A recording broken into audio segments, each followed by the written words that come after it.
Hello and welcome.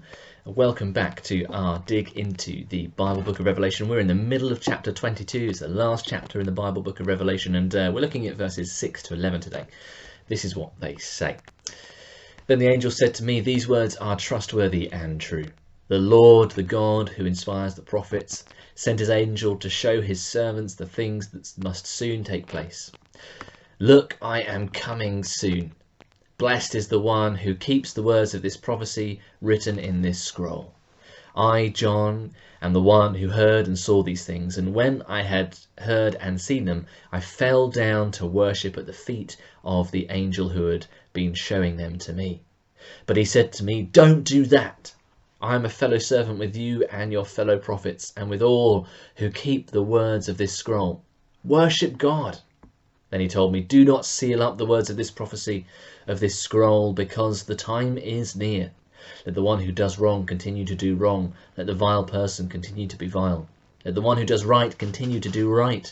And let the holy person continue to be holy.'" Well, I hope you've been tracking with us across these last few videos where we've been let into what happens after the final judgment, when through the death and resurrection of Jesus, all those who have faith in Jesus are welcomed, are resurrected and welcomed to live in the new heavens and the new earth, this temple city, this new Jerusalem, the coming together of heaven and earth, renewed and transformed. It's a wonderful place, and if you've missed those videos, go back and watch the last couple across the last few weeks. It's too exciting to miss that part as we get to the end of Revelation. And it's so wonderful, we might be wondering whether it's really true. Such is our experience on earth now as Christians. In the face we face temptation and trials, sometimes more overt mocking, sometimes severe persecution in some places around the world, certainly through history and today too.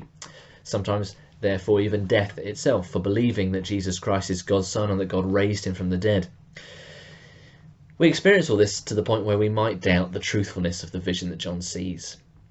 So John begins, as he begins to kind of bring his revelation, his letter and vision and prophecy to a close, he affirms that all of this is true. The angel who has been showing John these things reminds him forcefully that this is true, that these words are trustworthy, and that people who follow Jesus can set their stall by them, that these things will happen soon.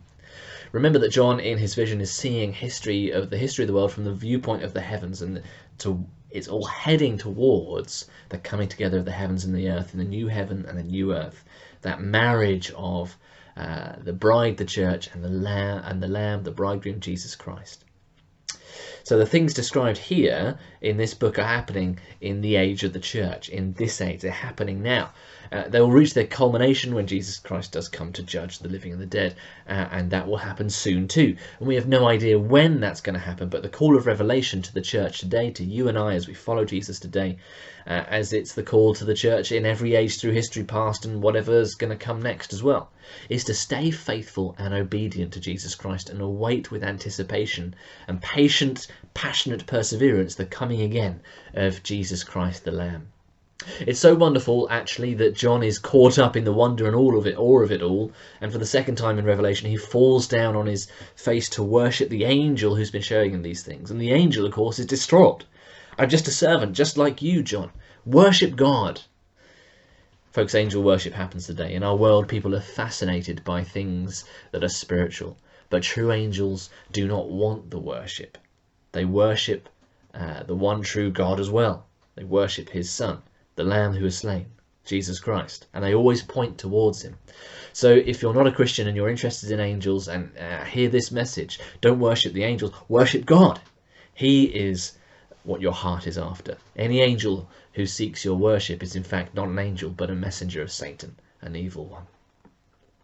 The angel says that the time is near, so near in fact that there's no time to change. The evil will continue to be evil, the good will continue to be good. This is a kind of rhetorical device John uses to tell us of the seriousness of the vision here in Revelation. There is in fact still time to change before Jesus comes back, to trust Jesus for your salvation and for forgiveness and new life. And so that all we've been looking at over these last few videos can be yours. It's offered to you. If you don't know Jesus yet, this is his offer to you. So if you don't know him, seek Jesus today and worship God. And if you have faith in Jesus Christ, well, hold on and continue to be holy and do what is right and to pleasing to the Lord. He's coming soon. Keep putting one faithful step in front of the other. Worship God. This epilogue of John is punctuated with the phrase, I am coming soon, which is spoken by Jesus. We see it in this passage in verse 7, and with it the promise that those who keep these words that are written in Revelation, this call that has punctuated the whole book to be passionately patient, persevering in faithfulness, faithfully keeping the commands of God and worshipping the Lamb. Those people will be blessed. So let's keep going. Let's persevere. Let's fix our eyes on Jesus, worshipping God until Jesus comes again, because he is coming soon.